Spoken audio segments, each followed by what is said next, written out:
school in France, 86% of students have successfully graduated this year, which is the highest record of all time. They run around and dance, hopeful for a thriving college life ahead.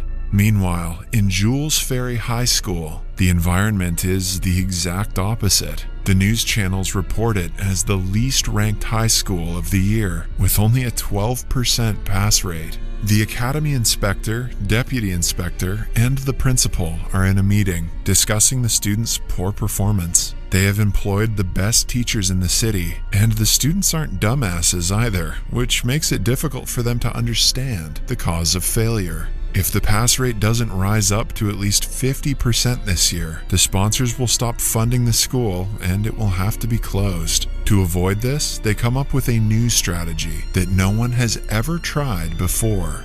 They want to appoint the worst teachers in the country. Since the best ones didn't give them the results they wanted, they are hopeful the worst ones will make a difference. That logic checks out. Then we are introduced to the said worst teachers. First is the aggressive English teacher, Miss Gladys. She is great at what she does, only a little too violent towards the dumb students. Then there is the lazy math teacher, Kutiro. He is so slow that when he goes fishing, the fishes pull him into the water. The sports teacher, Eric, uses anything heavy to lift and anything flat as a frisbee. Fourth is the chemistry teacher, Albert. His experiments are life-threatening, and so are his classes. Maurice is the teacher of philosophy who says things in riddles and makes them more complicated than they really are. Amina is the French teacher, the hottest one in the lot. Students love her class because of her excellent teaching methods, but mostly because of the revealing clothes. Then there is Polichon, the history teacher. He is shy and chaotic, definitely the one who used to be bullied in high school.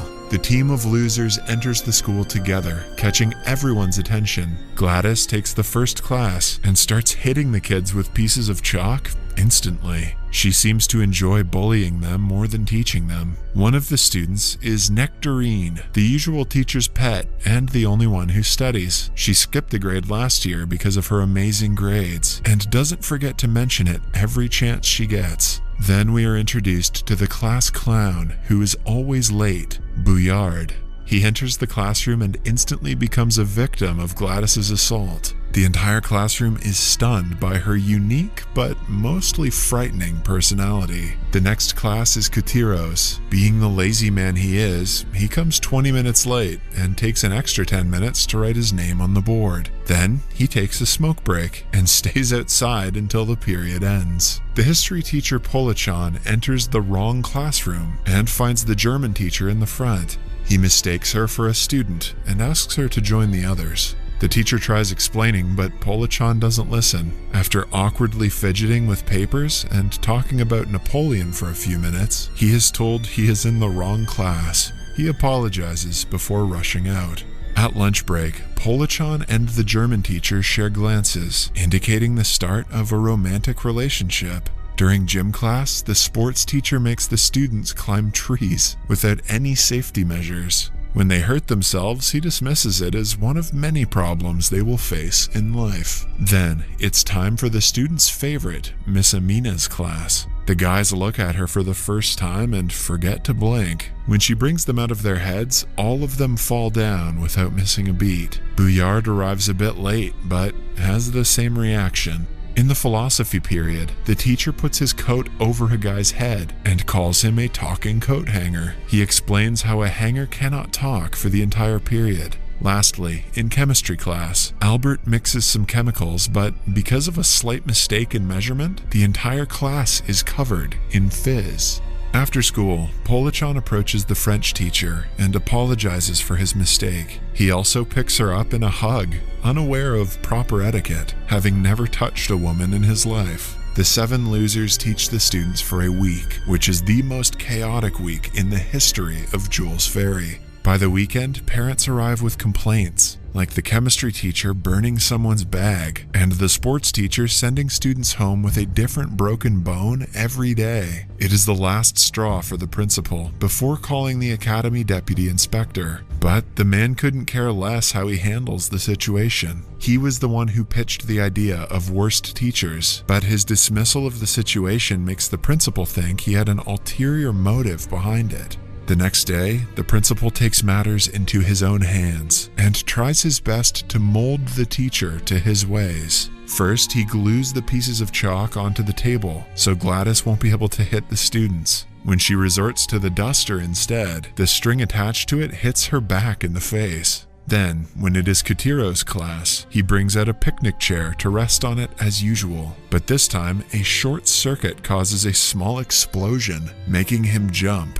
When he decides to end the class early, the principal pretends to be the clock on the wall and reminds him of the time. Polichon's problem is that he cannot stop talking about Napoleon, so the principal interrupts the class with a PowerPoint presentation on the topic he is supposed to teach. For the chemistry period, he locks all the chemicals except for water so that no more explosions take place, also presumably so that the students learn nothing. To get rid of Amina's revealing clothes, the radiator is broken, and everyone has to wear layers of clothing. In the meantime, Polichon is still attempting to impress the German teacher. He asks his colleagues for help, who suggest he act tough whenever she is near. Polichon takes the suggestion seriously and pretends to be a typical bad boy after school. He shows off his non-existent muscles and asks her out on a date. However, he realizes he is doing something wrong when she refuses. It is finally the end of the term. The teachers have been depressed lately because of all the restrictions they have been put through. So, when the deputy inspector comes for an inspection, they complain about all their problems. He sees a pattern that the principal is too invested in the teacher's way of working. Hence, he gives them the absolute right to their classes. Now that the group can do whatever they want, they do not hold back. Polichon teaches about Napoleon while cosplaying as him, while a lazy Katiro rests on a hammock for the entire class. In one of Gladys's classes, Bouillard pulls on Nectarine's hair, making her whine. As a solution, Gladys chops off her ponytail. Since she has the right to do whatever she wants in class, the principal cannot do anything about it. The chemistry teacher takes the most advantage of the freedom. His experiments go from absurd to life-threatening. Almost every class ends up in some kind of explosion. The philosophy teacher makes his pupils walk around naked to teach them about nature in its deepest form. These teachers should all go to jail. By now, the school has caught the neighborhood kids' attention. They hear stories about a hot teacher, explosive classes, and classes where they can get naked. In a few weeks, people start to break into the school to attend it. The attendance percentage goes up 120%. The school turns into a club, and the teachers become celebrities among the newcomers. Meanwhile, Polichon is still trying his best to impress the German teacher. This time, he attempts to sweep her off her feet by pretending to be a prince on a horse. The plan fails, though, when the horse runs away. As the final term nears, the extra students are refrained from coming to school. The others take a mock test to prepare for the finals. However, the results show that the pass rate has dropped from 12% to 3%. The teachers do not know what to think of it. The principal is also shocked that the pass rate could go any lower. He meets the deputy inspector and tells him that his plan is not working. It is then revealed that the man never wanted it to work. He wants to get the pass rate as low as possible, so the academy inspector would be fired and he could take over the position. He knew the new teachers would fail, which is why he appointed them.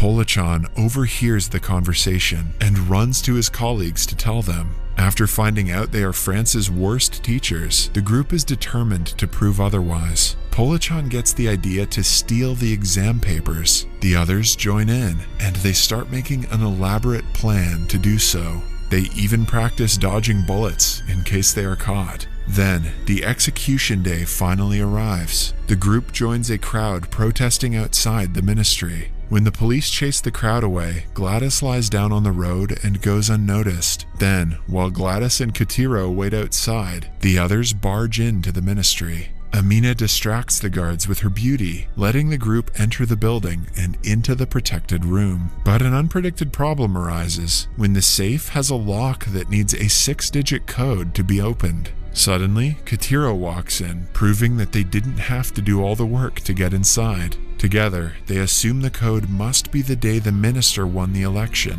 which turns out to be true. In the following scene, the students are asked to take a second mock test. The group hints at how important the questions are and starts the test. However, they find out that they accidentally stole the middle school exam papers. Still, the students appreciate the effort they made. With only 2 weeks left for the finals, everyone loses hope. Polachan goes to the principal with his resignation letter, knowing that nothing he does will help the students now. As he is leaving the school premises, the German teacher expresses how disappointed she is in him for running away like a coward. Her comment makes him realize he is not ready to give up yet. He motivates the students and the teachers, citing Napoleon, and convinces them to study hard for the next 2 weeks. Starting that day, the philosophy teacher drinks before teaching, so the students understand what he is saying. Gladys allows them to wear helmets so they won't be hurt when she throws pieces of chalk at them,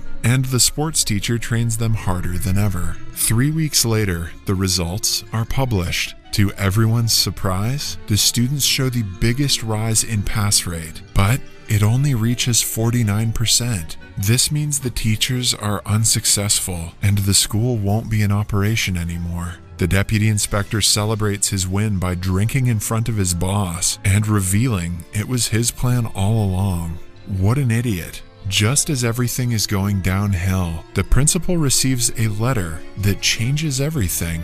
Because of Bouillard's repeated bad performance in school, he is expelled. One less failure means that the pass rate rises to 50%, all thanks to Bouillard's stupidity. Everyone celebrates the win and treats him like a prince. After that, as per the agreement, the teachers are allowed to transfer to any school they want. But they all decide to remain in Jules Ferry for the half of the students who didn't pass. Somewhere else, the deputy inspector is riding a boat on a river filled with crocodiles. It turns out he was transferred to a rural village by his boss. In the last scene, we see the German teacher kiss Polachan before they click a group picture for the yearbook. Subscribe for more videos like this, turn on notifications, and leave a like to help the channel out. Thank you for watching.